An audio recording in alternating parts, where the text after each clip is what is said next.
Uno no alcanza la iluminación fantaseando sobre la luz, sino haciendo consciente la oscuridad. Lo que no se hace consciente se manifiesta en nuestras vidas como destino. Carl Jung.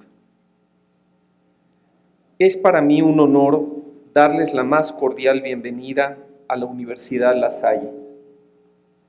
En este hermoso recinto que es el Teatro de la Facultad Mexicana de Medicina.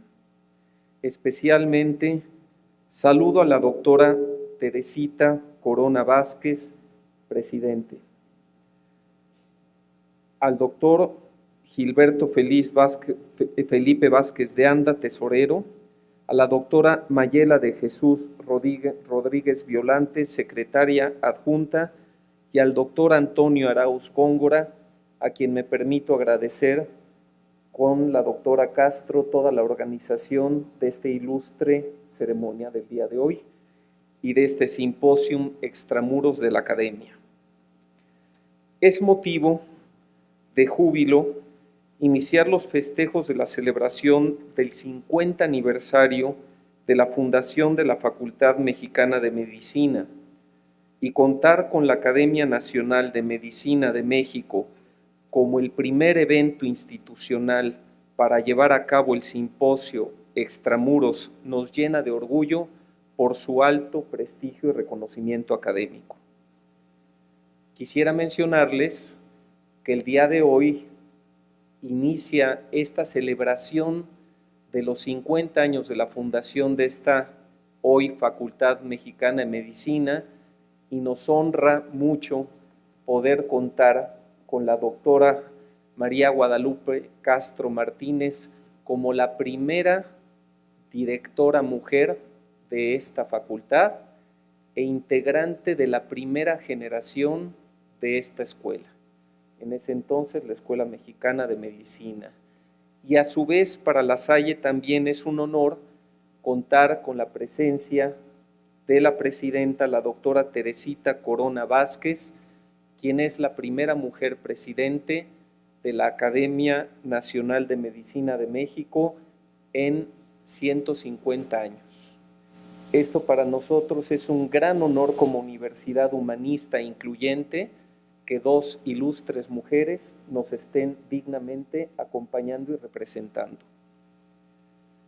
Cabe mencionar que para nuestra casa de estudios, el día de hoy, se tenía, como ustedes lo conocen en el programa, la presentación del libro Espacios y Tiempos del autor, el doctor Enrique Ruelas Barajas, quien también es notable egresado y que por sus propias labores profesionales tuvo un percance en uno de los aeropuertos de América Latina, no estamos ciertos si es en Colombia o en Buenos Aires, y lamentablemente no nos acompaña. Pero esto no quiere decir que este libro de Tiempos y Espacios, jóvenes, que ustedes tienen que hacer propio de su colección de cabecera, lo adquieran, lo lean y lo analicen.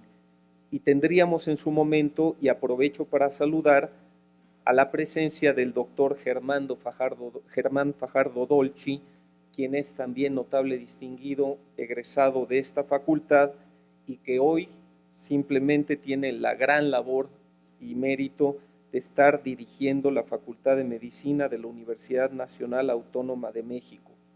Se integrará con nosotros el doctor Ricardo López González, director de la Escuela de Medicina Anáhuac, Campus Querétaro, también egresado de esta facultad, y la doctora María Guadalupe Castro, que nos acompaña aquí y estaba también considerada para dar sus comentarios al respecto, cerrando en su caso con los comentarios y conclusiones de la doctora Teresita Corona Vázquez.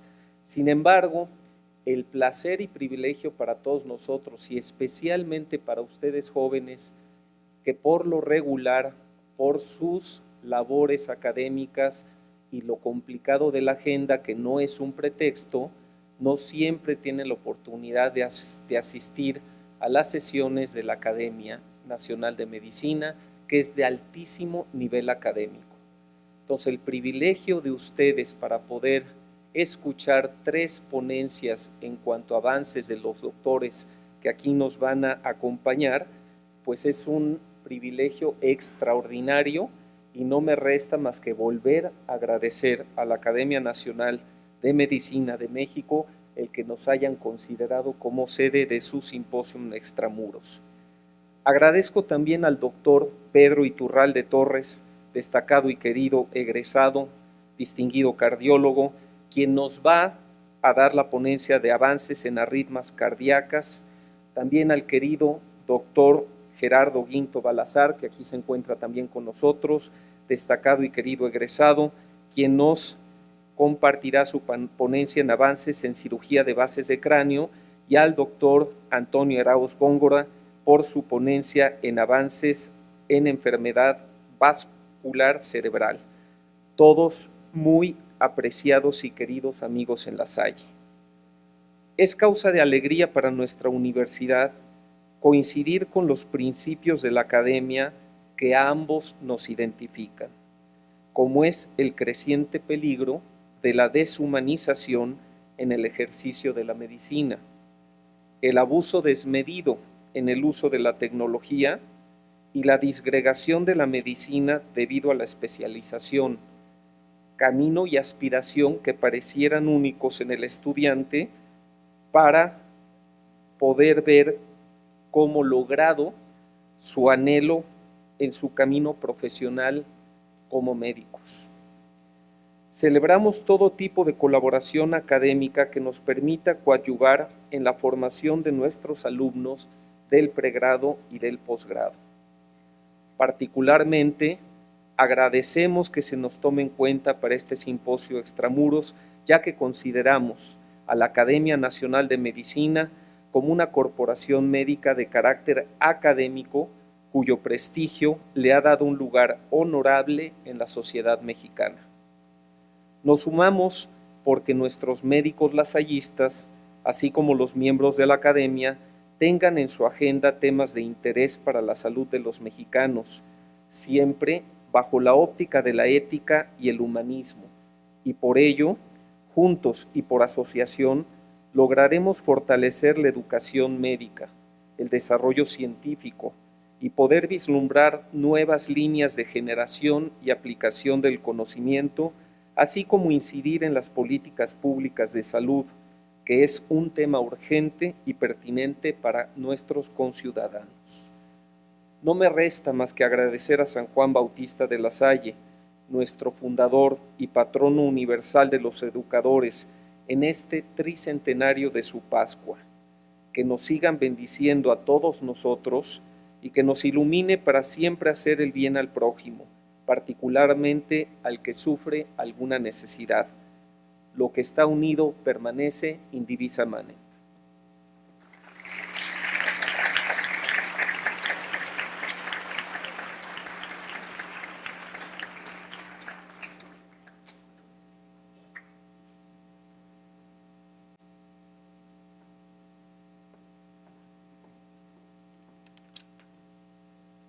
Muy buenas tardes, tengan todos ustedes. Señor vicerrector, maestro, muchas gracias por la bienvenida.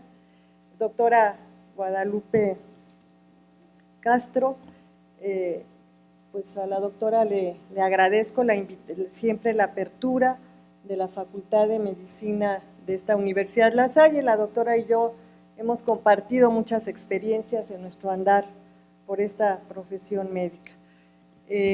Doctor Germán Fajardo, director de la Facultad de Medicina de la UNAM, queridos alumnos, está lleno el teatro, lo cual es fantástico, de jóvenes. Como refirió el vicerrector, la matrícula, la doctora Guadalupe Castro y una servidora, pues estamos ahora ejerciendo un puesto de cierta jerarquía dentro de la comunidad médica. Como dije, hace 2 años, me parece que la doctora Castro me invitó a darles la bienvenida, pues la matrícula universitaria está igual en la Facultad de Medicina, si no me equivoco, doctor Fajardo, está balanceada hacia el género femenino. Y eso no quiere decir que los varones vayan a sufrir inequidad, pero sí quiere decir que las mujeres están avanzando en cuanto a sus carreras profesionales y a sus decisiones de vida. Muy bienvenido este mensaje que igualmente dio el vicerrector para el género femenino, y como dijo el doctor Iturralde hace rato que platiqué con él, van a presentar un libro de cardiología en las mujeres, me dijo, porque ahora el tema está de moda.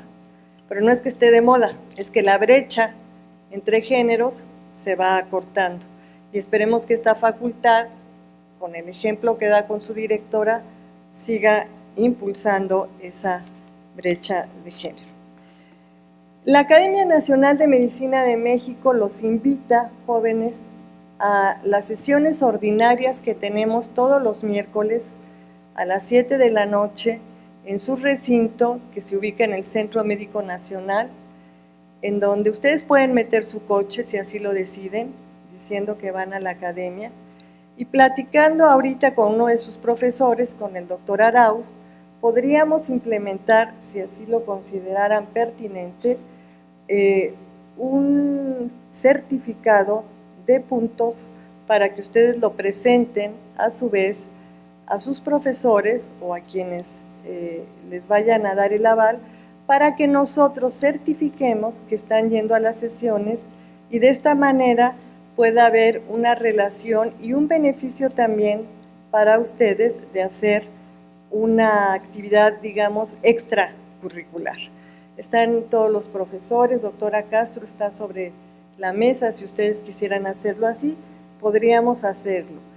De otra manera, también pueden ver las sesiones en línea, en vivo, a la hora que pasa la sesión de la academia, o bien se queda grabada en la página de la academia, en donde las pueden consultar, y también pueden consultar todos los libros que la academia ha venido desarrollando durante mucho tiempo, que pueden ser de consulta, al igual que el órgano que tiene oficial de difusión y científico, que es la Gaceta Médica de México.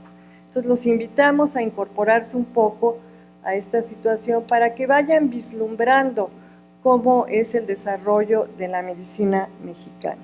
La Academia Nacional de Medicina es una institución centenaria que ha dado cuenta del desarrollo de la medicina mexicana y de la inauguración y desempeño de las grandes instituciones de salud públicas que hay en nuestro país y que son instituciones sumamente fortalecidas y que ante ciertos avatares que existan, siempre saldrán de todas maneras fortalecidas nuestras instituciones. Un país que no responde a sus instituciones, que no aporta a las instituciones y que no las soporta, también no puede continuar con un desarrollo, en este caso en salud y en ciencia en salud. Dicho esto, le agradezco mucho al doctor Antonio Arauz que haya propuesto esta sesión extramuros, que tiene como misión justamente ir a otras instituciones fuera del recinto donde habitualmente se hacen las sesiones, para dar a conocer los programas de la Academia Nacional de Medicina. El próximo año tenemos pensado llevar a cabo un Congreso Nacional que será idealmente en la ciudad de Mérida y si no en la Ciudad de México, en donde ustedes podrán presentar pósters con un trabajo de revisión, de investigación y donde podrán entrar al concurso que la Academia Nacional de Medicina va a tener para este fin.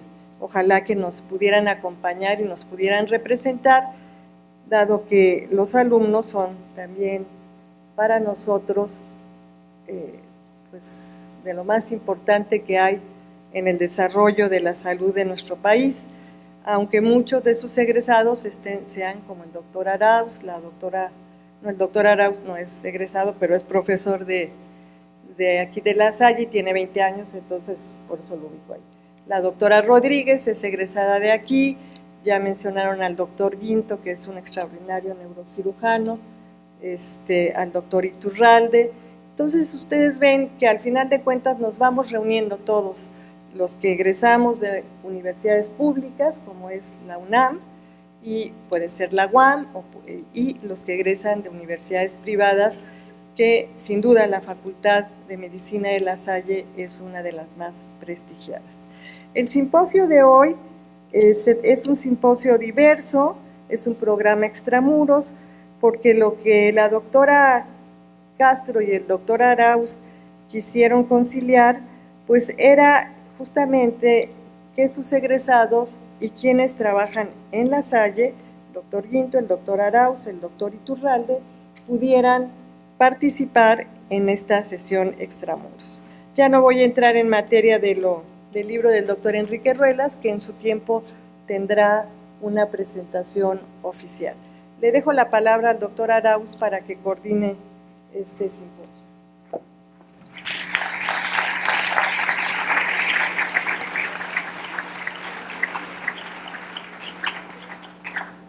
Muchas gracias, doctora Corona. Buenas tardes. Pues el objetivo, ya lo mencionó la doctora Corona, el objetivo es mostrarles a ustedes cuáles son cómo son las sesiones de la Academia Nacional de Medicina, despertarles el interés porque acudan a las sesiones de la Academia Nacional de Medicina, que tienen un altísimo nivel y que a veces por los tiempos o por la ubicación de la academia son poco concurridas. Ese fue el objetivo principal de traer esta sesión extramuros a la universidad, a la Facultad de Medicina de la Universidad La Salle, y hacer también el momento propicio para iniciar el aniversario, el 50 aniversario de la facultad. Vamos a entrar en materia en el programa, y quisiera pedirle a la doctora María Guadalupe Castro Martínez, que es la directora de la facultad, que nos hable de la presencia de la Facultad de Medicina de la Universidad La Salle en la Academia Nacional de Medicina. Gracias, doctora, y gracias por todas las facilidades para la realización del simposio.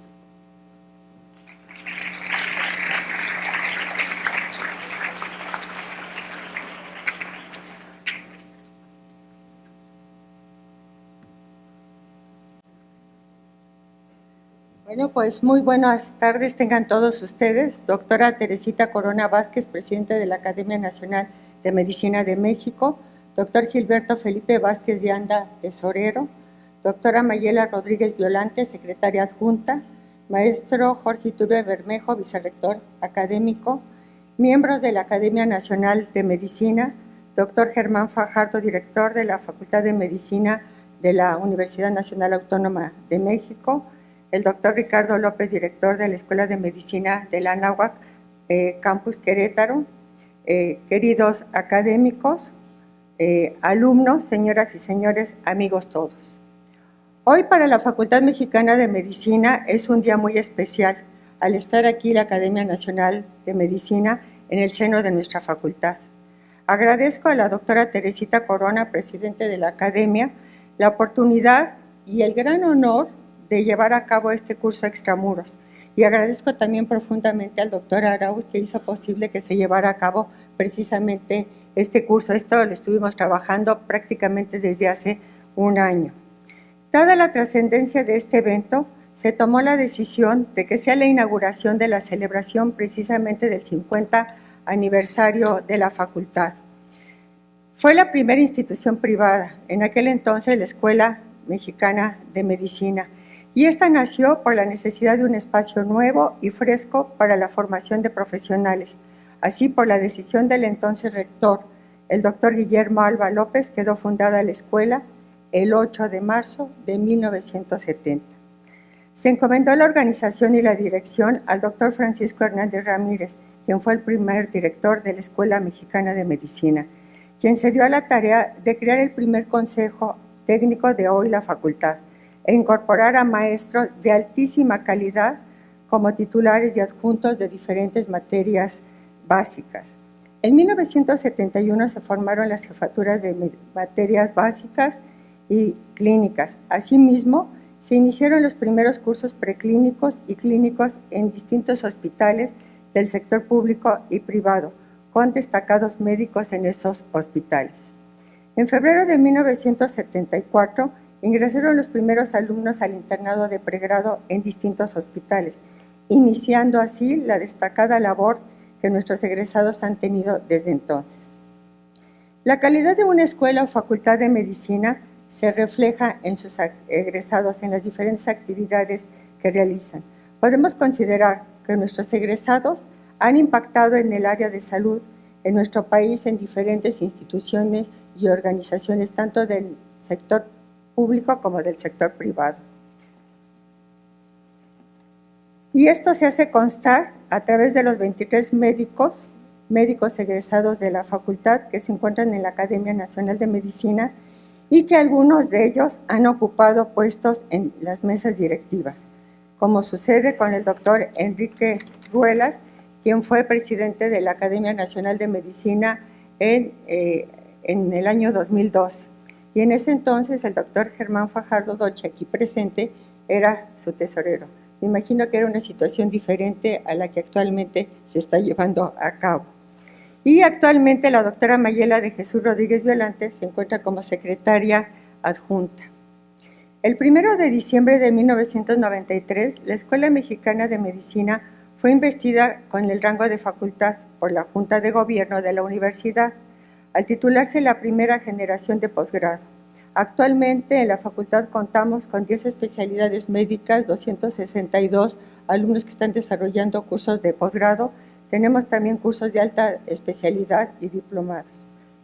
Así, lo más significativo de la facultad ha sido el compromiso y la destacada labor que a través de los años han realizado en diferentes instituciones nuestros médicos lasallistas, como lo es en el máximo órgano académico del país, que es esta Academia Nacional de Medicina.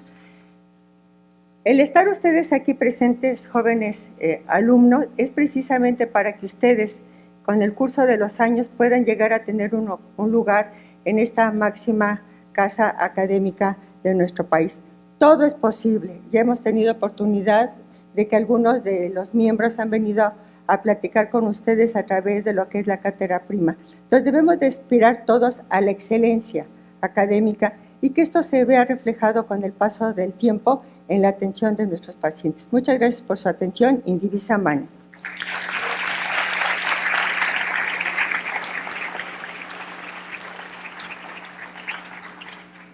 Muchas gracias, doctora Castro. A continuación, el doctor Pedro Iturralde, perdón, ya le estoy cambiando el nombre.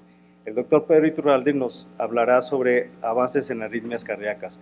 El doctor Iturralde es cardiólogo electrofisiólogo del Instituto Nacional de Cardiología, egresado de esta facultad, y nos hablará sobre el tema que es su tema de investigación y su tema de trabajo en el Instituto de Cardiología. Pedro, muchas gracias. Muchas gracias, doctora. Muy buenas tardes tengan todos ustedes, distinguidas personalidades de la mesa y presidium. Es para mí un honor estar nuevamente en mi escuela y quiero felicitarlos por sus 50 aniversarios, de las cuales yo soy egresado orgullosamente de esta escuela.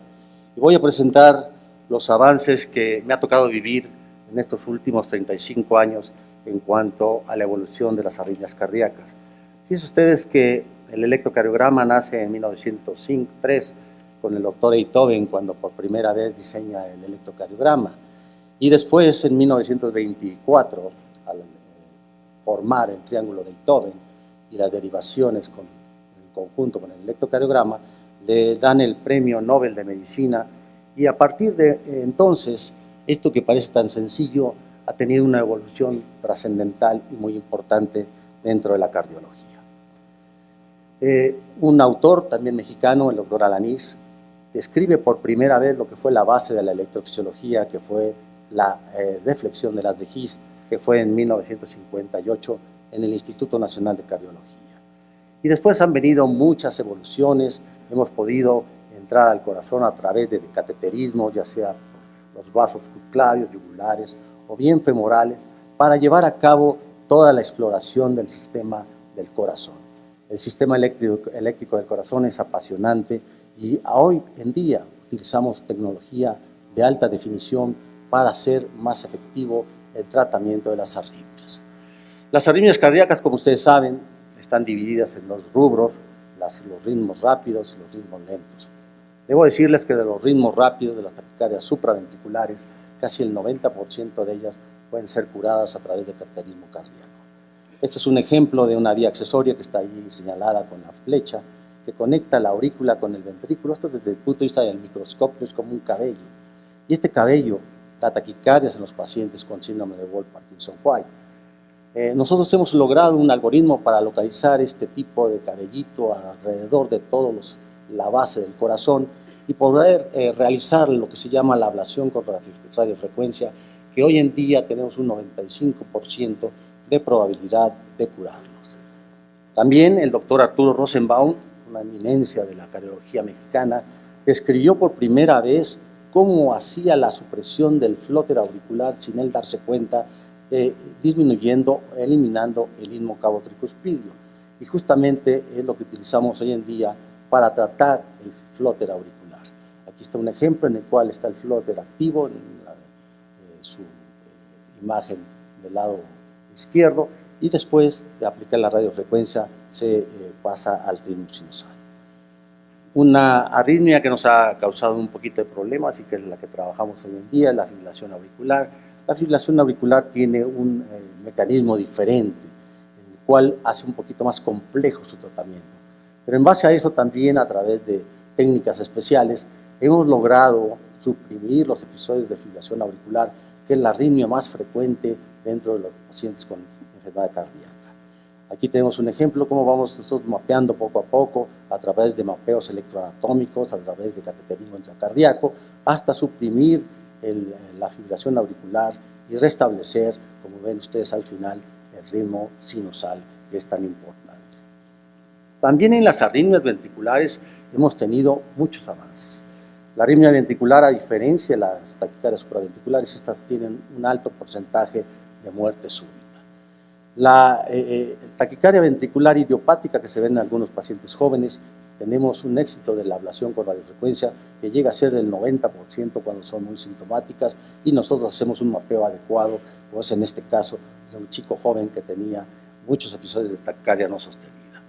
El gran problema es la taquicardia ventricular del paciente que ha sufrido un infarto de miocardio. También utilizamos en estos casos mapeos electroanatómicos para ver dónde se originan estas arritmias ventriculares y poderlas suprimir. En cuanto a los ritmos lentos, siempre hemos tratado, desde hace 70 años, de restablecer la actividad eléctrica del corazón a través de marcapasos. Pero estos marcapasos también han tenido una evolución sorprendente. Inicialmente utilizábamos un solo electrodo que era para estimular el ápex del ventrículo derecho. Posteriormente, dos electrodos, uno para estimular el ventrículo derecho y otro para estimular la aurícula derecha. Pero esto ha evolucionado tanto que nosotros, por ejemplo, en este caso, con 3 prótesis, una aórtica, una mitral y una tricuspidia, es posible colocar estos marcapasos para restablecer el sistema eléctrico del corazón. Sin embargo, estos marcapasos han evolucionado también mucho y hemos logrado controlar o suprimir la muerte súbita en pacientes que tienen alto riesgo de muerte súbita. Fundamentalmente los pacientes con cardiopatía isquémica, los cuales tienen hasta un 50% de probabilidad de morir si aparece una taquicardia ventricular o fibrilación ventricular. El doctor Michel Miroski, que estudió en el Instituto Nacional de Cardiología también, diseñó un dispositivo que se llama el desfibrilador. Este desfibrilador, que es como un marcapaso especial, es capaz de que cuando se presenta una taquicardia ventricular o una fibrilación ventricular, la detecta y hace un choque justamente eléctrico para restablecer el ritmo sinusal normal. Esto ha sido uno de los grandes avances y ha disminuido la mortalidad del 50% a 5 años a un 2% en los pacientes con taquicardias ventriculares y cardiopatía isquémica. Más aún, en la actualidad una de las grandes epidemias, aparte de la fibrilación auricular, es la insuficiencia cardíaca. Se ha diseñado algo que se conoce como resincronizador ventricular. Y este resincronizador hace que estimulemos el ventrículo derecho y el ventrículo izquierdo para tratar de aumentar la fracción de expulsión. Esta es una forma como con 3 electrodos ahora, uno colocado en el seno coronario para estimular el ventrículo izquierdo, el habitual del ventrículo derecho y el de la aurícula izquierda, podemos mejorar la mortalidad y la clase funcional de los pacientes con insuficiencia cardíaca. Y también hemos entrado en un aspecto que es fenomenal, que es la muerte súbita en los deportistas y en la gente joven que no tienen cardiopatías. Esto está demostrado que hay un defecto de tipo genético. Y esta genética también ha sido una de las líneas de investigación de la electrofisiología. Hemos logrado analizar, estudiar el potencial de acción que ya había sido estudiado hace muchos años, pero ahora analizamos los canales, analizamos los cromosomas, y es capaz de modificarse los cromosomas hoy en día para tratar de suprimir estas enfermedades. Aquí tenemos algo que se llama ahora canalopatías cardíacas, que incluye muchos síndromes. Los más conocidos, el síndrome de Cúter largo, el síndrome de Brugada, el síndrome de Cúter corto, las taquicardias ventriculares polimórficas, y estas también son susceptibles de ser, cuando menos, cuando se diagnostican, controladas y evitar la muerte súbita en estos enfermos. Este es un caso de Cúter largo. Nosotros también hemos tenido una aportación original en el Cúter largo. Hemos descrito para la literatura mundial el Cúter largo tipo 10, que es una alteración de la proteína beta del canal de sodio en un paciente de 19 años que tenía un Cúter largo prolongado. Aquí está toda la semiología del síndrome de Cúter largo. El 10 es auténticamente mexicano. Y esto ha dado lugar a que podamos incluso tratar, en estos casos, este es un síndrome de Brugada, que tiene episodios de fibrilación ventricular y muerte súbita, lograr hacer una conjunción de la fisiopatología con la terapéutica y la radiofrecuencia, y hoy en día es capaz de hacer ablación con radiofrecuencia en pacientes con síndrome de Brugada para controlar los episodios de muerte súbita. Aquí tenemos un electro en el cual en la primera porción está el síndrome de Brugada, muy aparente en el B1, B2, y cómo después de la ablación desaparece la alteración. Esto nos lleva al gran sueño de Ignacio Chávez y obviamente del maestro Diego Rivera, en el cual tenía el esbozo de los murales de la historia de la cardiología que están en el instituto, y esto, que fue un sueño, también ha ocurrido dentro de la electrofisiología. Lo que parecía un sueño para nosotros, el tratar las arritmias supraventriculares, ventriculares, los marcapaso único, con desfilador, con resincronizador, o bien entrar en la genética, ha pasado de ser un sueño a ser una realidad. Y lo tenía tan claro el maestro Chávez, que en uno de sus murales, el mural 2, en la parte superior ustedes verán ahí Tobin, y también ven ahí a Wilson, y también ven ahí otros autores que tienen que ver con la electrocardiografía. Hoy en día el infarto es la enfermedad más común del mundo, y hoy en día se diagnostica con el electrocardiograma y con la clínica. No necesitamos de resonancia ni de tomografía. El diagnóstico es clínico, enzimático y con el electro. Muchas gracias por su atención.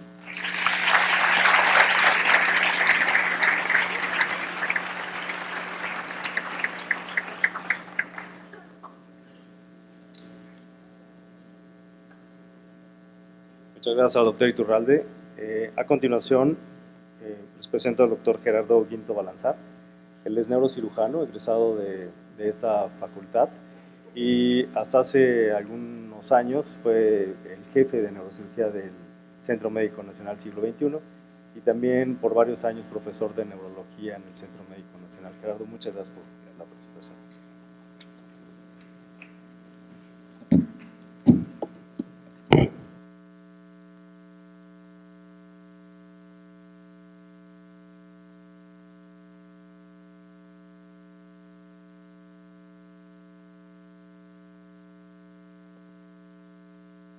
Bueno, es un doble honor para mí estar aquí con ustedes. Primero, porque, bueno, el órgano rector de la salud en México, que es nuestra Academia Nacional de Medicina, a través de la doctora Tere Corona y el doctor Antonio Arauz, me han invitado a participar en este simposio. Es realmente un orgullo para mí.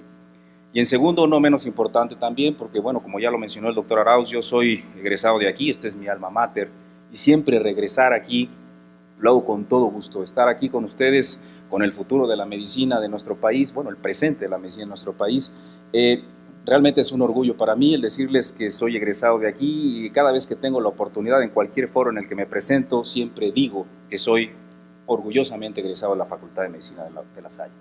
Bien, me corresponde a mí hablar de un tema de actualidad que es la cirugía de la base del cráneo, avances en la cirugía de la base del cráneo. No voy a ser tan técnico, simplemente por información general decirles en dónde hemos avanzado en esta difícil disciplina. La base del cráneo, como ustedes, podríamos apagar la luz, por favor, toda la luz para que se vean mejor ahí las imágenes. La base del cráneo es esta estructura, la más sólida de toda la cabeza, ¿sí? Este triángulo que ven aquí es el clivus. El clivus tiene en realidad una forma de un prisma triangular invertido y la figura geométrica en donde más resistencia hay, pero con ahorro de espacio, es precisamente un prisma triangular. Y ese prisma triangular está justo protegiendo a esta estructura que es el tallo cerebral, que está descansando directamente en el clivus. De tal forma que atender lesiones que se encuentran aquí es lo más complejo de la neurocirugía, porque es entrar aquí sin tocar o tocar lo mínimo el parénquima encefálico. Uno de los grandes avances de la medicina, de la neurocirugía en la base de cráneo, es que el concepto de la base del cráneo, el concepto anatómico de la base del cráneo, lo hemos modificado con un enfoque más fisiológico. Si ustedes recuerdan en sus clases de anatomía, bueno, algunos estarán en las clases de anatomía todavía, hay 3 pisos que les cuesta trabajo, pero bueno, créanme que es muy importante eso, un fundamento anatómico es indispensable pues para cualquier área. Hay 3 pisos, el piso anterior, el piso medio y el piso posterior, es la división anatómica, pero si nosotros lo vemos desde un enfoque neurofuncional, hemos dividido la base del cráneo en 3 anillos concéntricos, 3 anillos que van de afuera hacia adentro, un primer anillo que es un anillo verde, porque todas las lesiones que se encuentran en este anillo verde, estamos obligados como neurocirujanos a dar excelentes resultados en los pacientes. Es un paciente que tiene que salir muy bien, sin déficit y sin lesión. Después viene un anillo amarillo, que es más al centro, en donde existen estructuras, no se ve muy bien, pero como el nervio óptico, como el ángulo pontocerebeloso, en donde si bien no está en peligro la vida del paciente, sí está en peligro la función, está en riesgo la función. Y finalmente un anillo rojo, que es la parte central, que es lo que se encuentra alrededor del clivus, donde estaba el tallo cerebral. Lesiones que aquí se encuentran, sí hablamos ya no solo de morbilidad, sino también de mortalidad. En este breve tiempo voy a mencionar algunos ejemplos solamente de estos anillos. Empecemos con el más fácil, el más sencillo, el anillo verde. ¿Ven esta lesión? Esta lesión está en el piso anterior y está en la periferia, ¿sí? Estos tumores se pueden operar perfectamente bien con una craniotomía frontal. Este es el preoperatorio y este es el posoperatorio, en donde siempre les voy a presentar aquí el pre y el post para que comparemos las imágenes. Una resección total, no existe lesión circundante y los pacientes salen sin déficit que comentarse, salen muy bien.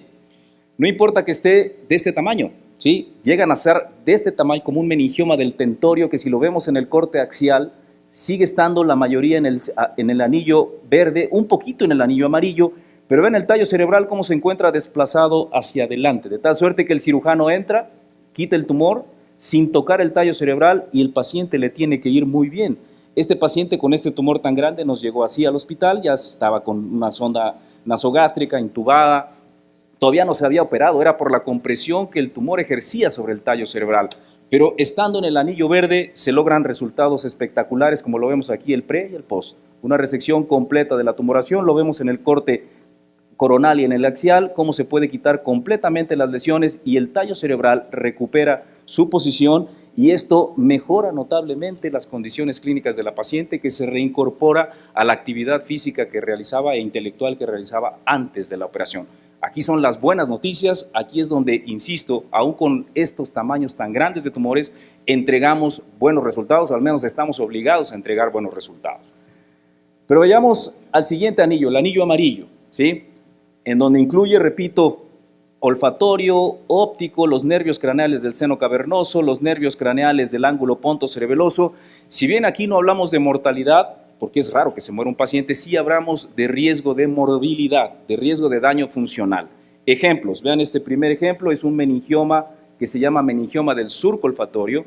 Este meningioma se encuentra justo aquí, esta es la silla turca y está comprimiendo la vía visual, es la principal manifestación que tienen estos pacientes de déficit visual y estos pacientes los operamos con una craniotomía terional, le llamamos así, lo ponemos en esta posición y hacemos una craniotomía aquí en la parte anterolateral, en este caso derecho, y esto es lo que ve el cirujano en la cirugía, vean, este es el nervio óptico, este es el tumor, y cómo empezamos a hacer la descompresión intratumoral inicial con un aspirador. Bueno, primero coagulamos la superficie del tumor y con este aspirador succionamos la parte interna del tumor. Ahí está el nervio óptico contralateral, el nervio óptico contra ipsilateral, cortamos para encontrar la carótida ipsilateral que se encuentra aquí. Todo esto tiene que ser muy cuidadoso porque cualquier error, el paciente sale ciego o sale con una lesión definitiva de la arteria carótida, un infarto.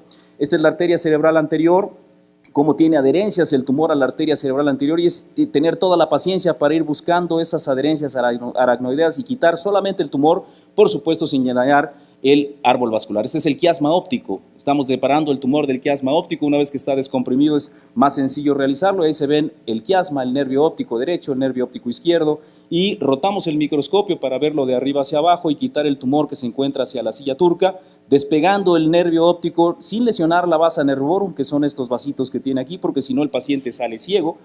Identificando, ciego de este lado por supuesto, identificando ahí el tallo de la hipófisis que se encuentra aquí para no lesionar la función hipofisaria, y una vez que está ya todo bajo control, quitamos el último fragmento del tumor, que es este, y una vez que se ha quitado casi el último fragmento, solo queda ese pequeño fragmento ahí, y una vez que se quita ese fragmento, vamos por el final, aquí se quita ese fragmento final, y no solo eso, sino se tiene que hacer un fresado, es decir, limar esta parte del hueso para que el tumor no vuelva a salir. Y con esta fresa estamos limando el hueso para que el tumor, repito, no vuelva a salir, y con eso se hace una extirpación completa de la tumoración, al menos desde el punto de vista quirúrgico, y este es el resultado final una vez que el tumor ha sido extirpado: los ópticos, el quiasma, el tallo de la hipófisis, la carótida, ya no hay tumor. Y en la imagen demostrativa, el preoperatorio se encuentra arriba y el posoperatorio, en donde no se ve lesión residual, y la paciente, que si bien no tiene déficit, pero el riesgo existe.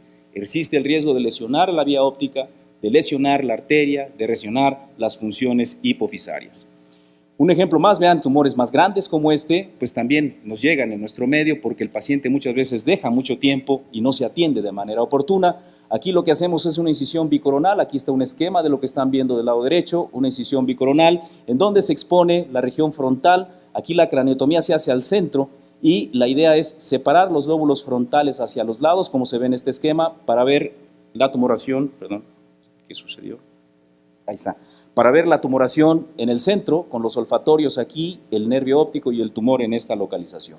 Esta es la imagen transoperatoria, no voy a pasar el video, los dos olfatorios, el tumor antes de extirparlo, y una vez que se ha quitado por completo, vean los dos olfatorios, los nervios ópticos, las carótidas, y atrás se ve el tallo de la hipófisis, la arteria basilar y la superficie ventral del puente. Una resección completa, sin dañar, pero el riesgo existe, repito, de lesionar estas estructuras neurales. Aquí está el estudio por imagen, el antes y el después, en donde se aprecia el tumor antes y no se ve el tumor en el estudio de control. Y en el axial es más claro cómo se ve la tumoración preoperatoria y después de la cirugía, la extirpación completa y la paciente sin daño en este caso, pero existe el riesgo inherente en el procedimiento. El ángulo pontocerebeloso también se encuentra en el anillo amarillo. Este es un ejemplo de un tumor de ese ángulo pontocerebeloso, es el típico schwannoma vestibular, el tumor más común del ángulo pontocerebeloso. Estos tumores los operamos detrás de la oreja, hacemos una incisión retroauricular, una craniotomía o craniectomía por detrás de la oreja. Ese recuadro lo voy a hacer más grande. Aquí está el seno transverso y el seno sigmoideo. Abrimos la dura en L invertida, rechazamos el cerebelo hacia atrás para encontrar el tumor que se encuentra aquí.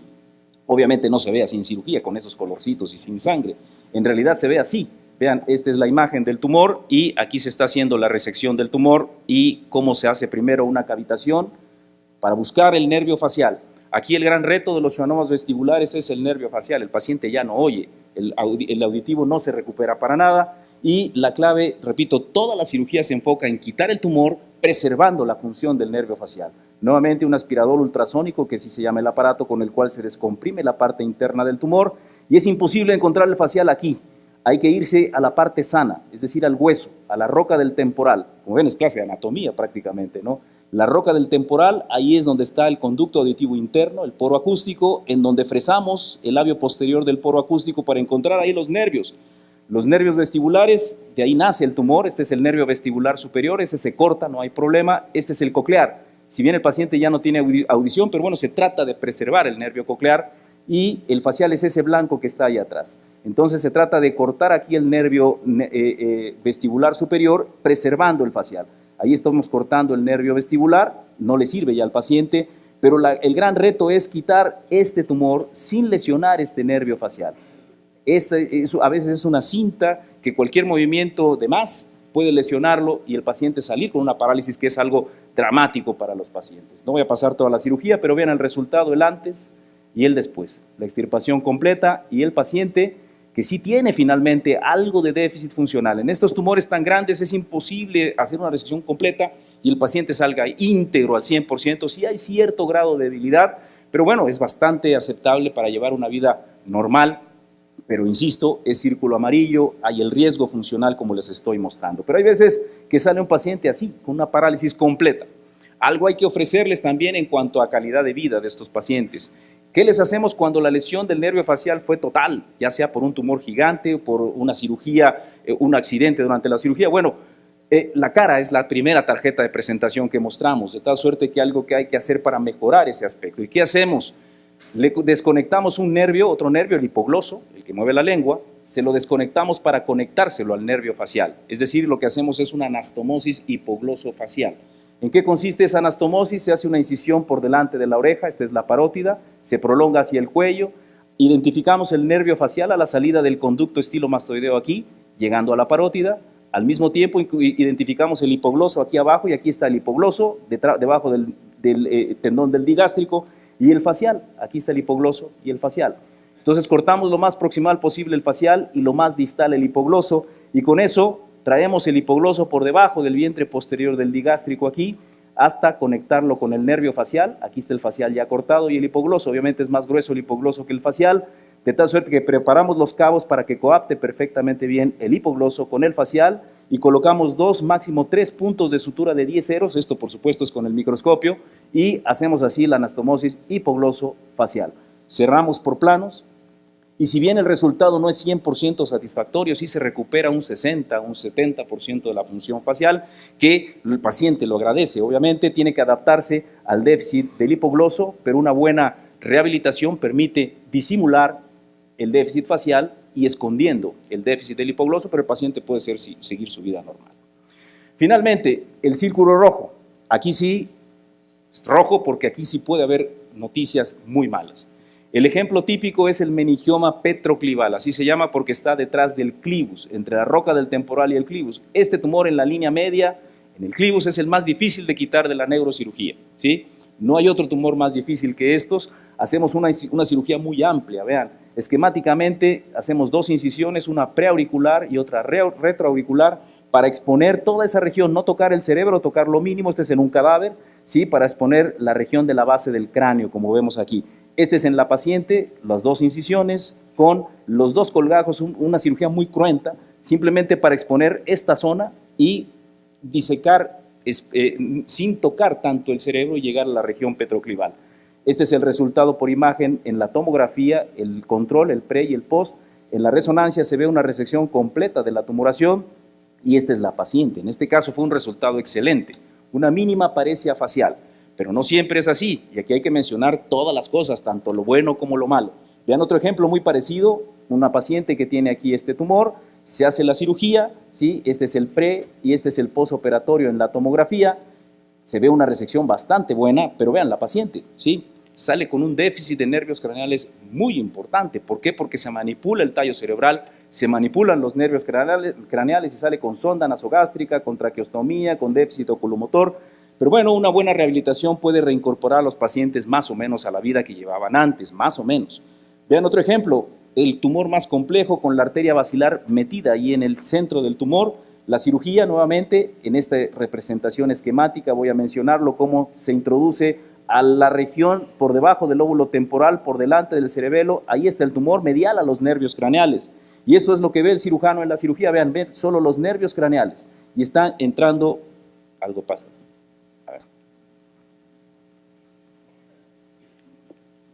Ahí está, vamos a adelantar un poquito, está entrando ahí entre los nervios craneales, ¿sí?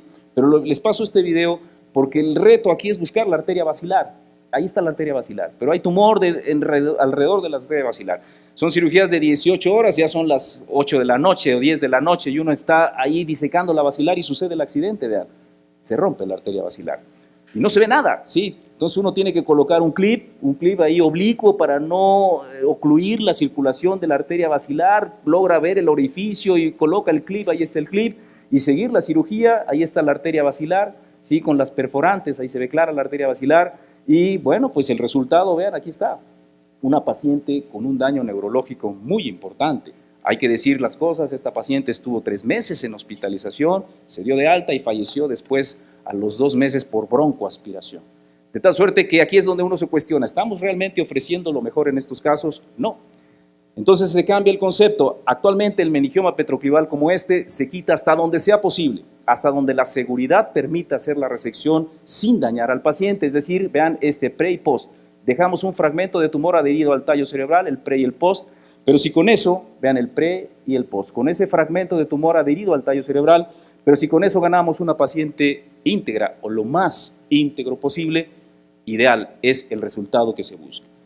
Finalmente, no siempre los tumores son causa de daño. A veces el mismo hueso normal, en una patología anormal como es una artritis reumatoide, puede ser el causante de los problemas. Vean, esta es la apófisis odontoides rechazada hacia atrás, que está ejerciendo una compresión en la unión bulbomedular. La apófisis odontoides está comprimiendo la unión bulbomedular. Si vemos esta imagen de radiografía simple, la apófisis odontoides viene quedando aquí. Si abre el paciente la boca, ¿sí?, uno tiene un acceso directo a la apófisis odontoides, que es esta estructura. Si lo vemos de frente, con la boca cerrada no se ve la odontoides, pero con la boca abierta, vean, esta es la odontoides.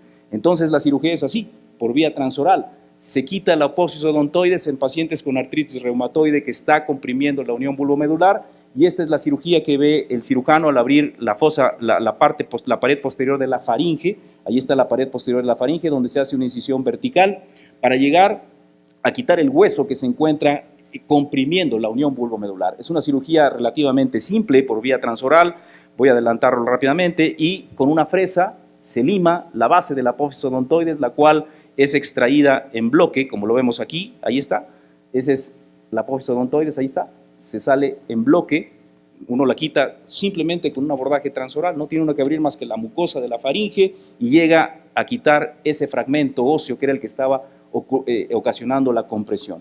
Y el estudio por imagen se ve claramente la extirpación del proceso odontoideo en el antes y el después, y en la resonancia magnética se ve que la compresión se elimina por completo. Aquí está la compresión a la unión bulbomedular antes y después, queda completamente libre y la paciente desde el posoperatorio inmediato empieza a recuperar la cuadriparesia que tenía. El último ejemplo que menciono es este.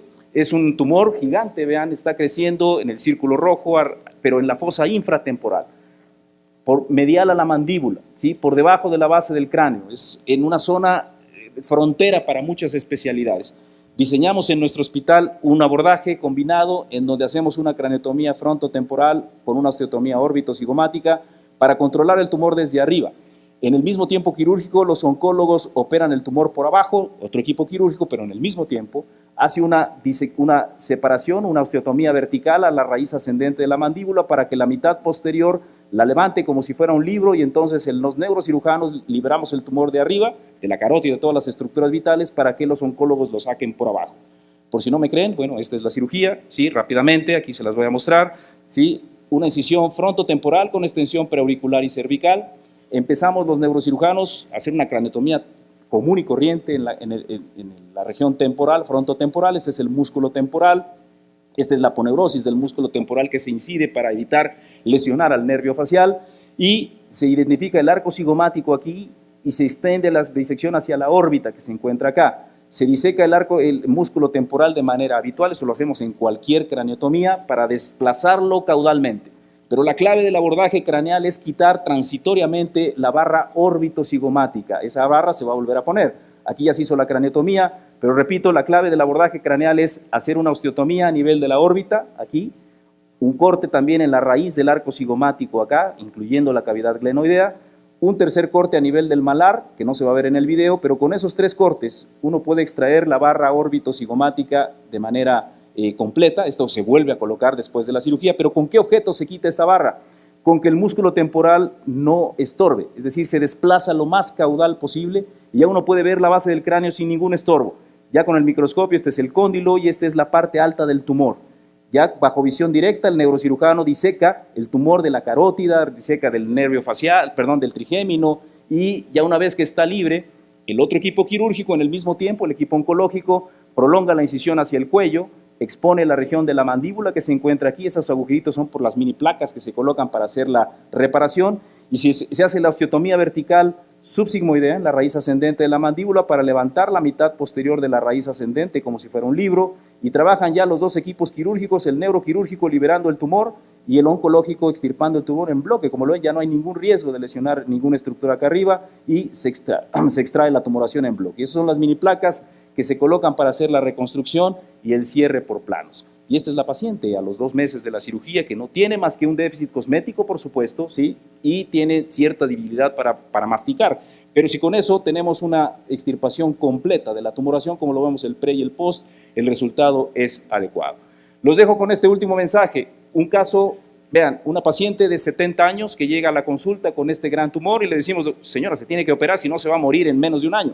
La paciente dice, no me opero, y vean, 1998, 2002, 2000, no creció el tumor. Si yo como cirujano tuviese esa información de cada paciente, saber cuál tumor sí va a crecer y cuál no, yo podría ofrecerle a cada paciente un traje a la medida, de acuerdo al comportamiento biológico del tumor. Conclusión, no se trata pues de quitar el tumor con todo lo que hay alrededor. Se trata de ofrecer una mejor calidad de vida y, por supuesto, tratando de controlar en lo posible la enfermedad. Muchas gracias.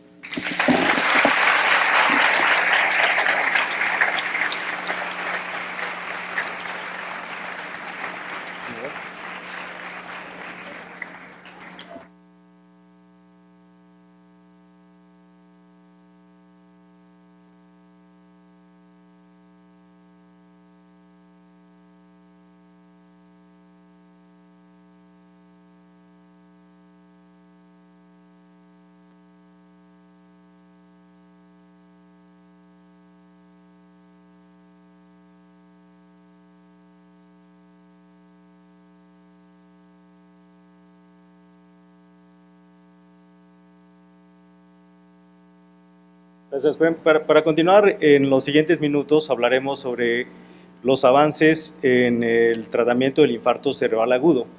Estos son algunos de los aspectos más importantes de la enfermedad vascular cerebral. Primero, ustedes lo pueden ver, este es un eslogan de promoción que se ha hecho sobre la enfermedad vascular cerebral en el Día Mundial de la Enfermedad Vascular Cerebral, que es en octubre. Las partes más importantes de lo que ustedes pueden leer aquí es que primero, la enfermedad vascular cerebral representa las primeras causas de muerte en el mundo. En México está entre la 4ª y 5ª causa de muerte. Y el otro aspecto importante que resalta en la enfermedad es que es la principal causa de discapacidad después de los 50 años. Eso quiere decir que alguien que tiene un evento vascular cerebral o fallece o queda con discapacidad. Y entonces hay un gran reto en el tratamiento de estas enfermedades. En los últimos años, sin duda, hemos avanzado en todos los aspectos del tratamiento de la enfermedad. Uno es la prevención primaria, que es tratar de identificar a los individuos que tienen riesgo de tener estos eventos y modificar los factores que pueden llevar a la enfermedad. Habitualmente no se logra y el resultado que tenemos es que tenemos pacientes que llegan a los hospitales con eventos de tipo hemorrágico, de tipo isquémico. Y en el tratamiento agudo es especialmente en el que en los últimos años se han logrado avanzar en diferentes aspectos. Desde luego, el siguiente paso en el tratamiento de estos enfermos es la prevención secundaria. Y la prevención secundaria se refiere al tratamiento, a modificar los factores de riesgo que tiene el enfermo para que no tenga un nuevo evento. Quien ha tenido una hemorragia cerebral o un infarto cerebral tiene riesgo elevado de tener un nuevo evento si no se modifican los factores que incrementan el riesgo de tenerlo. Me voy a enfocar al tratamiento agudo porque es en lo que en los últimos años ha habido un avance mucho mayor que en el resto de los aspectos del tratamiento de la enfermedad vascular cerebral. Y ha habido mucho avance porque lo que sabemos es que primero el cerebro no tiene ningún tipo de reserva, depende de lo que le llega minuto a minuto. Y eso quiere decir que cada minuto que pase sin que el cerebro tenga un aporte adecuado sanguíneo, vamos a tener como resultado una pérdida neuronal y un daño neuronal que habitualmente no es reversible.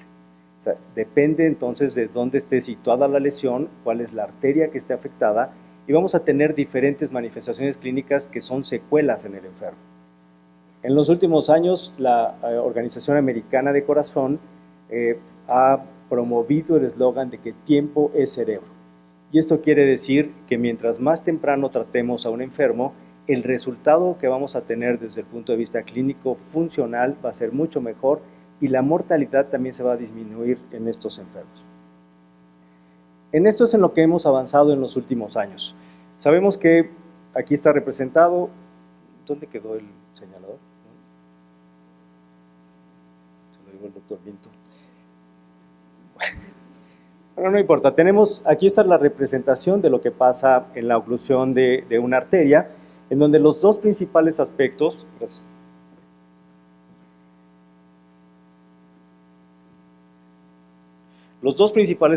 que tenemos son estos. Uno es el centro isquémico y el otro es lo que rodea a este centro isquémico. Es a lo que se denomina como penumbra isquémica. Si lo vemos representado en una imagen, lo que veríamos es que este es el centro isquémico, este es un centro que ya tiene es un área de isquemia que no se puede salvar, pero tenemos un área que es potencialmente salvable de la isquemia, que es a lo que denominamos penumbra isquémica. La diferencia en el tratamiento de estos pacientes es tener un daño que incluye solo el core isquémico o un daño que incluye a la zona de penumbra isquémica. Entonces, ¿cuál es el concepto de penumbra? Y esta parte es una parte importante porque hemos pasado de la teoría a la práctica o a la aplicación práctica en conceptos de imagen. Entonces, este es el concepto de penumbra. Ustedes saben que el flujo sanguíneo cerebral es habitualmente 50 mililitros por cada gramo. Cuando este disminuye a menos de 20 mililitros por gramo de tejido cerebral, es a lo que nosotros reconocemos como penumbra isquémica, que es un área que tiene alteración de la función neuronal, pero que tiene preservación de la integridad neuronal. Y esto es lo que vemos, lo que tradicionalmente hemos visto en los textos. Este es el flujo sanguíneo cerebral normal. Aquí vemos una disminución del flujo, pero la función neuronal está preservada. Y por debajo, entonces, tenemos, dependiendo del tiempo, un área de isquemia cerebral que puede ser irreversible. Lo que podemos ver ahora con la imagen son diferentes aspectos y hemos venido aprendiendo por imagen de diferentes conceptos que han venido evolucionando. Uno, sabremos que abajo de 60 mililitros por gramo de tejido cerebral tenemos hipoperfusión, pero también sabemos que esta hipoperfusión puede ser asintomática, es a lo que se denomina como oligoemia, y también sabemos que hay por debajo de 20 mililitros por gramo de tejido cerebral tenemos isquemia cerebral, pero que esta isquemia cerebral entonces se puede dividir en penumbra isquémica y en un área de infarto cerebral. Esto es lo que ahora podemos medir por medio de estudios de imagen y eso en lo que tenemos mucho más avance en la enfermedad vascular cerebral. ¿Cómo lo aplicamos? Pues lo aplicamos por medio de angiotomografías o angioresonancias en donde medimos el paso del flujo del líquido de contraste, que es lo que ustedes ven aquí, entre el medio de contraste, nosotros medimos y entonces tenemos una medición del flujo sanguíneo cerebral, tenemos una medición del volumen sanguíneo cerebral, que es lo que ustedes ven en el área bajo la curva, también tenemos un tiempo de pico máximo, que así se denomina, este que ustedes ven aquí, un tiempo de drenaje de líquido cefalorraquídeo en el encéfalo y tenemos un tiempo de tránsito medio. Todo esto se puede medir ahora por medio de estudios de imagen y de acuerdo a estas medidas yo puedo definir si el área que estoy valorando es un área en la que ya hay un centro isquémico o es un área en la que tiene penumbra isquémica. Y esto para mí desde el punto de vista terapéutico reviste una gran importancia. ¿Tengo tejido cerebral salvable o no tengo tejido cerebral salvable? Entonces aquí está cómo se miden. Yo mido el tiempo de pico, time to peak, el tiempo de tránsito medio, el flujo sanguíneo cerebral, el volumen sanguíneo cerebral y entonces el área del core de la isquemia tengo muy bien definido cómo se comportan en la imagen y también tengo definido cómo se comporta en los casos en los que hay penumbra isquémica. Si lo hubiéramos ejemplificado, podemos ver este caso en donde es un hombre de 73 años que llega al hospital con 80 minutos de evolución, que tiene una hemiparesia izquierda. Entonces, cuando llega al hospital se le hace una angiotomografía y lo primero que vemos en la tomografía inicial es este signo, que es el signo de la arteria cerebral media, que es un signo temprano de isquemia cerebral, y hacemos una angiotomografía y vean cómo en la flecha se ve que hay una oclusión de la arteria cerebral media del lado derecho, que es la que está irrigando y que es la que nos está dando los síntomas. Cuando le hacemos los diferentes mapas, ustedes pueden ver, este es el tiempo de pico, aquí se ve un área de restricción de la imagen, vemos el flujo sanguíneo cerebral en donde vemos esta misma área y vemos el volumen sanguíneo cerebral también en la misma área. Si se fijan, prácticamente la imagen se comporta de forma similar y lo que podemos saber, lo que podemos encontrar entonces es que tiene un área independientemente del tiempo. El infarto cerebral está establecido y no tiene una sola área de penumbra isquémica y por lo tanto cualquier intervención que yo haga, lo más probable es que no va a tener ningún resultado. Caso contrario puede ser este, es una mujer de 55 años, llega al hospital con 40 minutos de evolución, con hemiparesia derecha y afasia motora. Vean las imágenes, esta nuevamente se ve una zona de una arteria cerebral media hiperdensa. Vean aquí la reconstrucción de la angiotomografía en donde se ve una oclusión de la arteria cerebral media del lado izquierdo y vean los mapas como aquí se comporta como un área pequeña de isquemia pero una gran área de penumbra.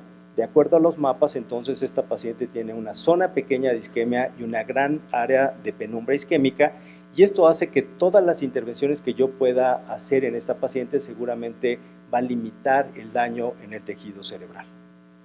Aquí hay un ejemplo más, es mucho más claro, en donde vean, en este paciente se ve aquí un punto, una arteria cerebral hiperdensa, se ve una oclusión de la arteria, se ve que tiene buenas colaterales en este mismo estudio y lo que podemos ver es que esta es la zona de isquemia y eso que ustedes ven aquí en verde es el área de penumbra isquémica.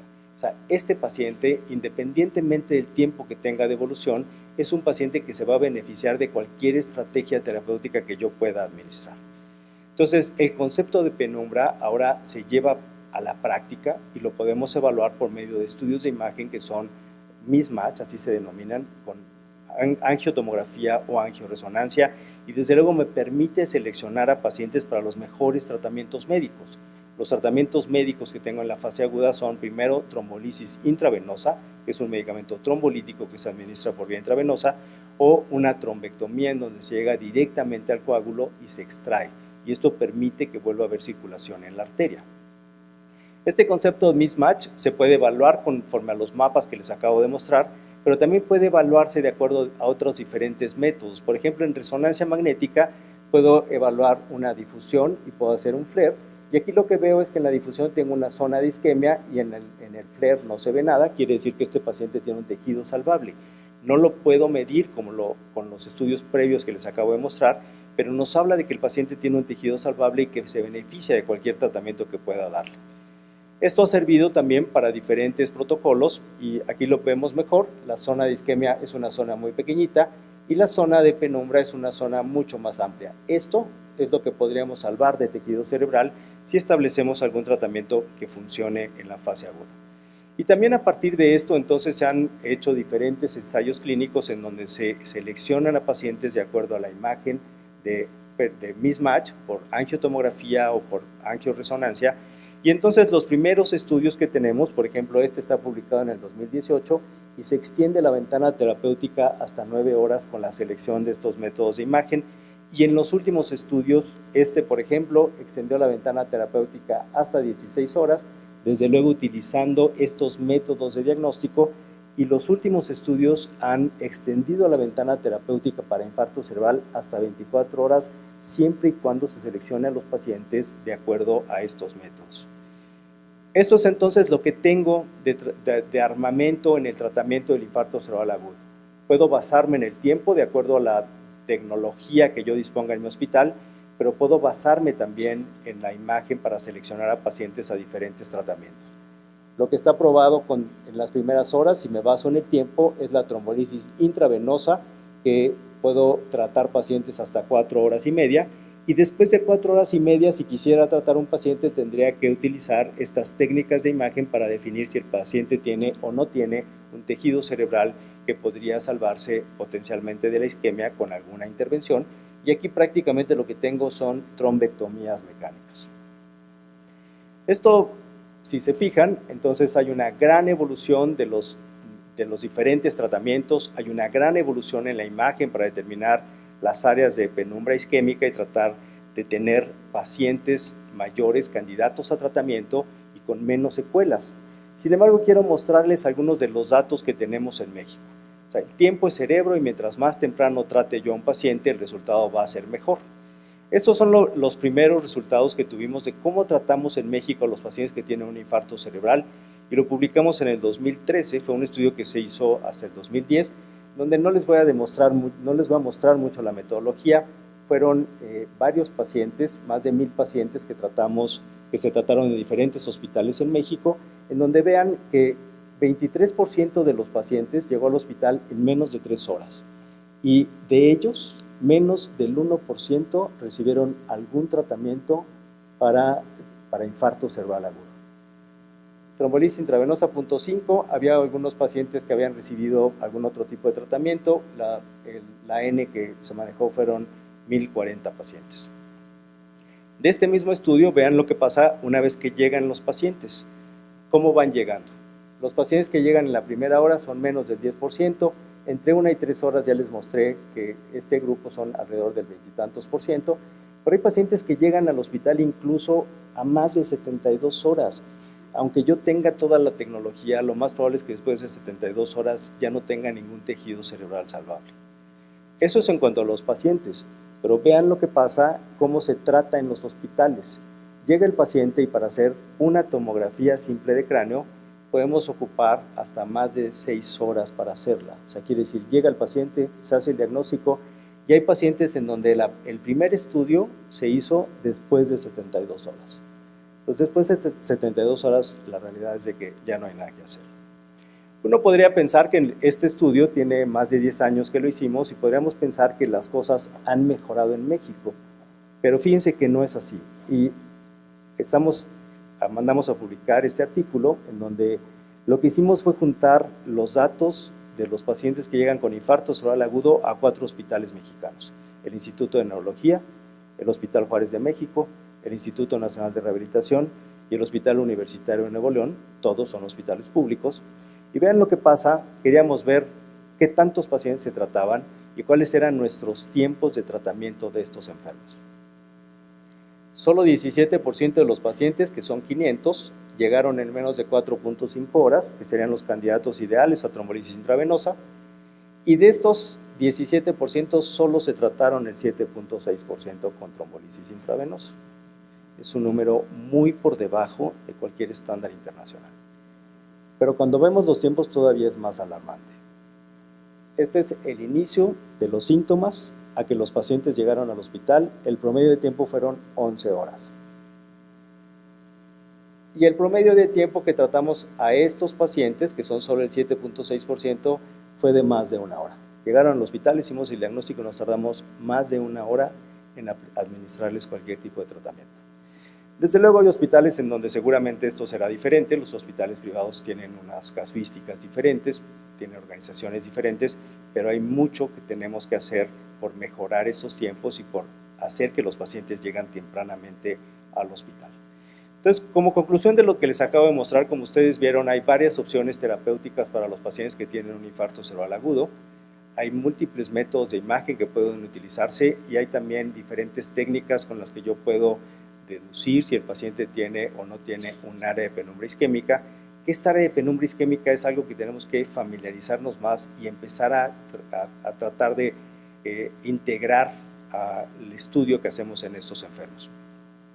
En México hacen falta programas de reconocimiento de signos de alarma del evento vascular cerebral. Los pacientes llegan muy tardíamente a los hospitales y en los hospitales, cuando llegan los pacientes tempranamente, tampoco se tienen organizaciones para tratar a esos enfermos lo más temprano posible. Así que, sin duda, tenemos que trabajar mucho en este tema y ustedes van a ser el futuro del tratamiento de esos enfermos. El eslogan de la Organización Mundial de la Enfermedad Vascular Cerebral dice que 1 de cada 6 individuos en el mundo pueden tener un evento vascular cerebral y pueden ser cualquiera de nosotros o cualquier familiar de nosotros. Así que creo que tenemos una tarea pendiente muy grande. Les agradezco mucho su atención.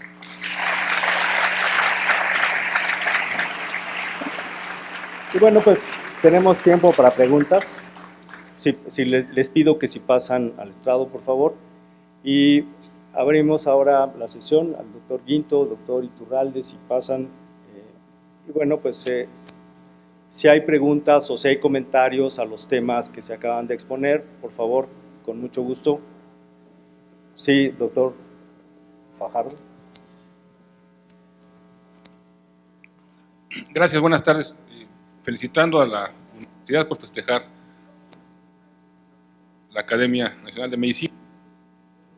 Darle al doctor Guinto, a Gerardo, citarlo por su exposición.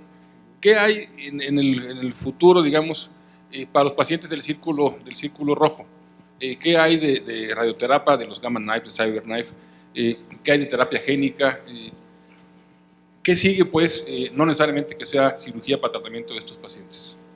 Bien, excelente pregunta. El punto aquí es que afortunada y desafortunadamente los tumores que más afectan el círculo rojo son benignos, son meningiomas, ¿sí? De tal suerte que poco hay que hacer desde el punto de vista de radio y quimioterapia. La radiocirugía es una excelente opción, pero si el tumor mide menos de 2.5 centímetros, sirve para frenar el crecimiento del tumor, pero no lo quita, pero es una excelente opción. La endoscopía también ha abierto una puerta amplia para estas lesiones, pero también tiene indicaciones para ese círculo rojo muy limitadas.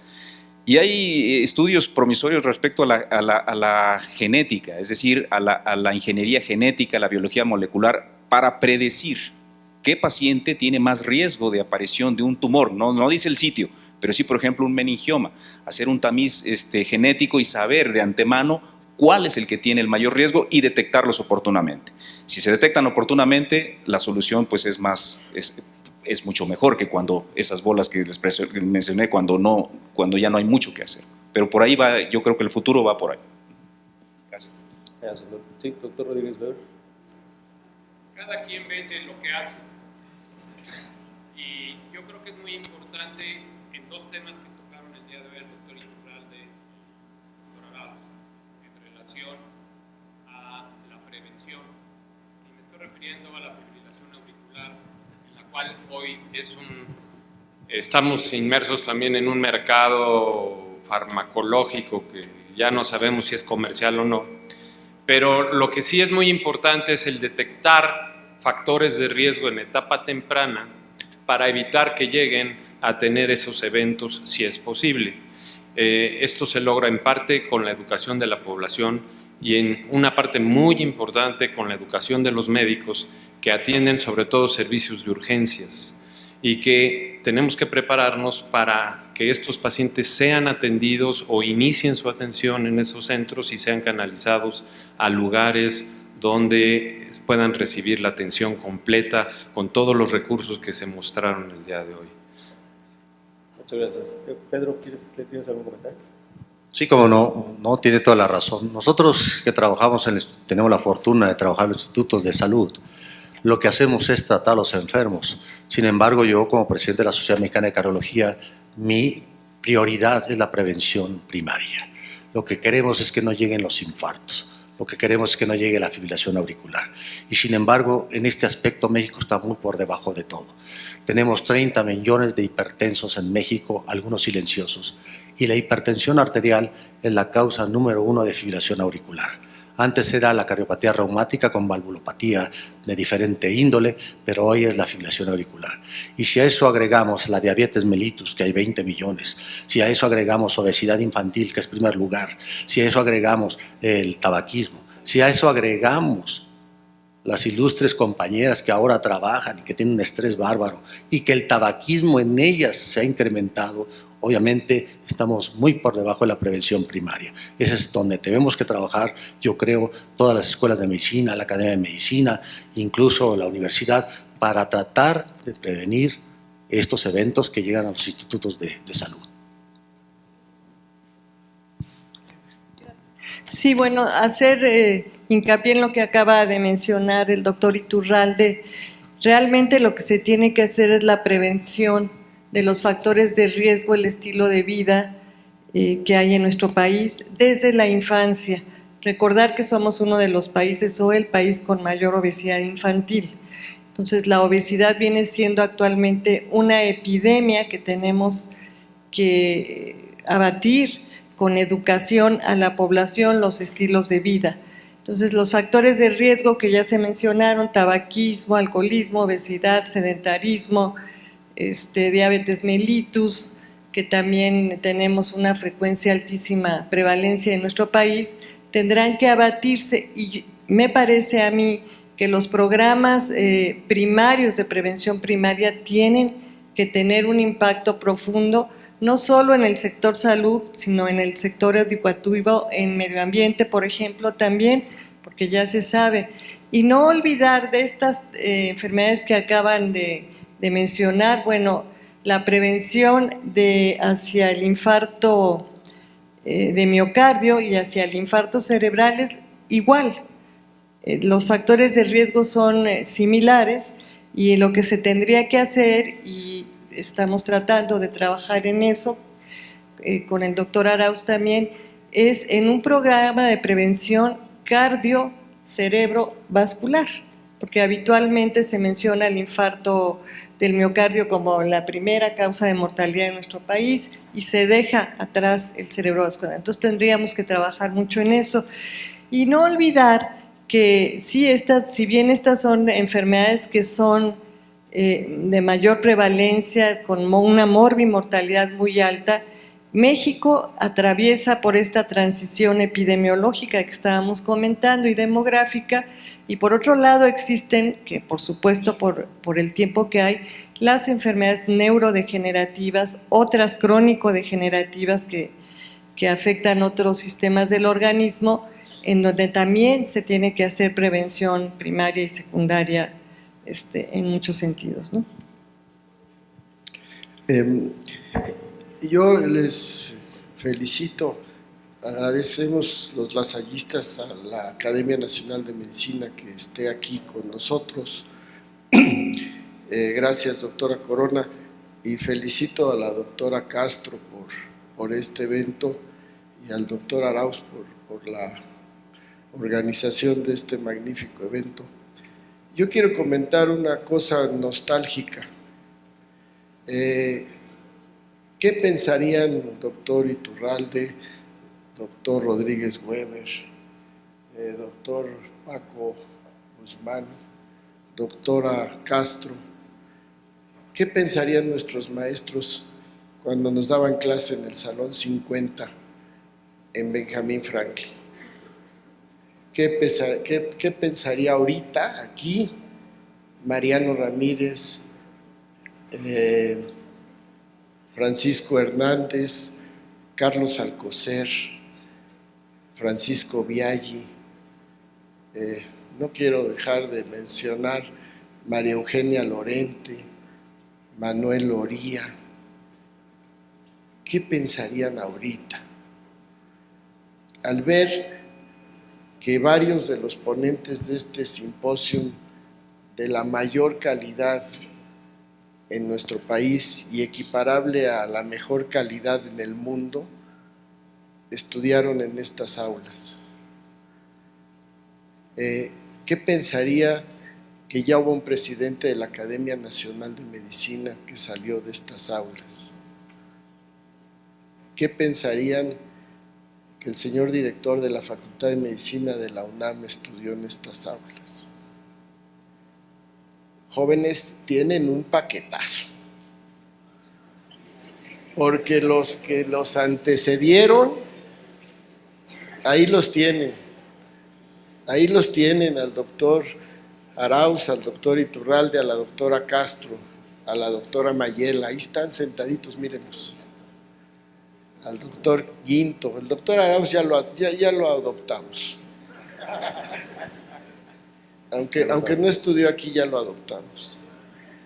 Entonces, jóvenes, este es un día histórico y así lo debemos ver. Felicidades a todos. Qué bueno que hicieron esto y qué bueno que podemos recordar a nuestros queridos maestros que fueron los que pusieron el cimiento de esta nuestra escuela. Muchas gracias. Muchas gracias.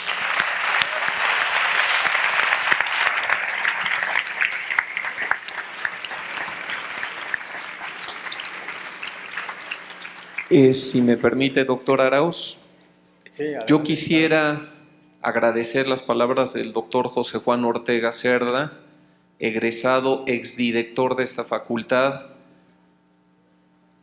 cardiólogo de cabecera de un servidor, Y la realidad es que lo que él acaba de decir me parece que tiene sobre todo un espíritu. Cuando nosotros hemos reiterado en varias ocasiones, queridos egresados, no estamos queriendo promover a la institución. Queremos promover el espíritu de personas, porque una institución no es más que su grupo de personas que han puesto la pasión, en el caso nuestro, de esta facultad, por ser buenas personas que se convierten por ende en extraordinarios médicos. Y la realidad es que en calidad de vicerrector académico, qué maravilla, más allá de pensar en que son egresados como si estuviéramos jactándonos de un orgullo pretencioso, qué maravilla que la misión de la Universidad La Salle permea a esta institución y justamente personas de la calidad de Germán, que aquí está sentado, quien tiene una agenda tremenda y se imaginarán lo que significa la responsabilidad de estar atendiendo la dirección de la Facultad de Medicina de la Universidad Nacional Autónoma de México, está aquí sentado junto con ustedes. ¿Pero por qué se los digo? Porque créansela, ellos estuvieron exactamente como están hoy ustedes aquí. Y muchos de ellos que aquí han sido mencionados, sus hijos ya también pasaron por estas aulas y ya son egresados. Y hoy cualquiera de los aquí presentes no puede, debe de estar en un futuro aquí sentado. Y esa es la labor que a nosotros nos llena de orgullo para poder día con día gastar nuestra vida en esta misión y en esta noble labor que es la educación. Este país no tiene otro camino si no es a través de la educación de calidad centrada en valores universales. Por eso es que para nosotros este día verdaderamente es histórico y espero que ustedes, no por ser jóvenes, no perciban la trascendencia de este acto y nuevamente reitero que se sumen a las ponencias que la academia dicta todos los miércoles y que aprovechen este currículum paralelo que sus maestros sí aprovecharon, ocupaban 24 horas del día en prepararse y no es casualidad que hoy estén en este nivel. Y eso requiere compromiso absoluto. Entonces me sumo a los comentarios que se han venido virtiendo y felicito a nombre del hermano Enrique González Álvarez a la Academia Nacional de Medicina de México por esta labor y habernos permitido el honor de ser la sesión de este simposio abierto. Muchas gracias. Tenemos dos comentarios más. Doctora Castro y posteriormente doctor, por favor. Sí, yo nada más quisiera darle respuesta a lo que preguntaba el doctor Juan Ortega. ¿Qué pensarían, verdad, todos nuestros maestros que estuvieron, a los grandes impulsores, ¿no? Al gran mentor, ¿verdad?, que era el doctor Mariano Ramírez de Gollado y al doctor Alcocer Cuarón, que realmente nos impactaron para hacer lo que somos ahora. ¿Qué pensarían? Estarían orgullosos, Juan, estarían súper orgullosos porque con las limitantes que teníamos en aquel entonces, yo soy de prácticamente la primera generación y las clases nos las daban en un bodegón allá en Benjamín Franklin. No teníamos la tecnología que actualmente se tiene, pero tenían una actitud nuestros maestros, una actitud, ¿verdad?, de un liderazgo, ¿verdad?, que nos impactaban y nos motivaban para poder salir adelante. Muy competitivos que salimos, yo creo que todos los egresados, y con los grandes valores de la Universidad La Salle. Entonces tenemos un reto enorme, tenemos que tratar de ser los mejores, y tenemos que ser los mejores porque tienen que ser beneficiados nuestros pacientes, para evitar todos los problemas que estamos viendo y que nos presentaron el día de hoy el doctor Iturralde, el doctor Guinto y el doctor Arauz. Tenemos un compromiso enorme porque precisamente estas enfermedades crónico-degenerativas son las que están impactando en la población, y no solamente a la población mayor, sino a gente joven en etapa productiva. Entonces ustedes cuentan con todos los recursos, con todas las oportunidades para que realmente logren ser al final de la carrera médicos generales de excelencia y que seamos promotores de la salud. Así que nosotros esperamos, como bien comentaba el maestro Iturbe, que en algunos años ocupen nuestros lugares. Yo quisiera ver que alguno de ustedes llegara aquí a ser presidente de la Academia Nacional de Medicina de México, que llegara a ser realmente alguien allí en la Secretaría de Salud que pueda impactar, pero a través de la proactividad y el compromiso, la entrega y con nuestros valores lasallistas, creo que lo podemos lograr. En ustedes está el futuro.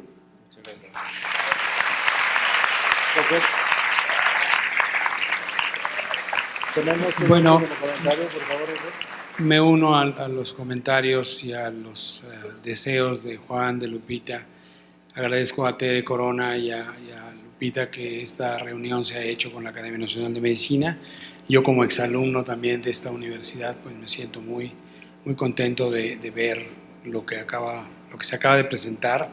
Me uno a los comentarios de Juan Ortega porque me siento imbuido en esos momentos. Tengo dos preguntas rápidas, una para el doctor Guinto.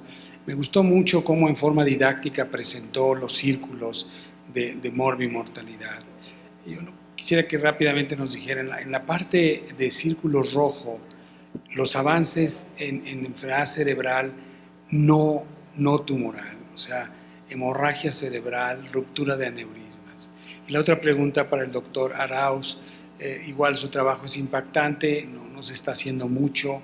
Yo quería preguntarle si a partir de ahí se ha implementado algo, si existen unas guías en México que se implementen para todo mundo, o a través de la Academia Nacional de Medicina, como bien dice Tere, que se tienen que hacer más cosas porque el nivel de atención es pobre y la morbimortalidad es muy alta. Doctor Guinto. Sí, evidentemente ha habido muchos avances dentro de la especialidad de la neurocirugía. En el corto tiempo pues no da para mencionarlos. En aneurismas, la terapia endovascular indudablemente es un punto muy remarcable pues que hay que mencionar, ¿no? En cirugía de gliomas, entendemos más la genética de los tumores. Si bien todavía no podemos hablar de que los hemos vencido, pero sí se les ha prolongado más la sobrevida de los pacientes.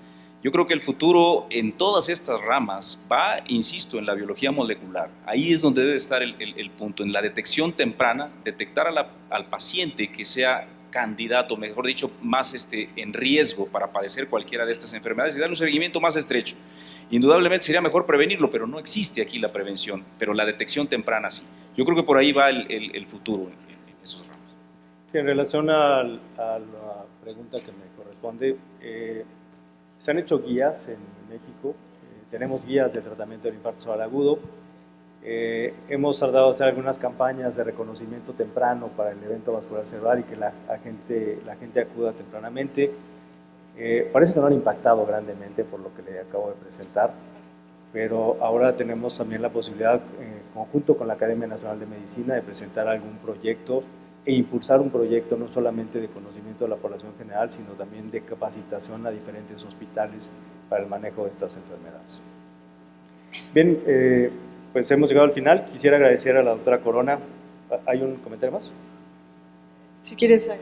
Sí, quisiera agradecer a la doctora Corona las facilidades para la realización del simposio, a la doctora Castro.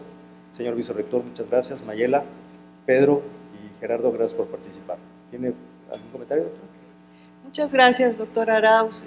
Solamente reiterar mi agradecimiento a nombre de la Academia Nacional de Medicina, a mi amiga la doctora Lupita Castro, al vicerrector, a mis compañeros académicos que están aquí y felicitar a la Facultad Mexicana de Medicina de la Universidad La Salle por el inicio de sus festejos del 50 aniversario. Los esperamos a todos en la Academia Nacional de Medicina. Muchas gracias.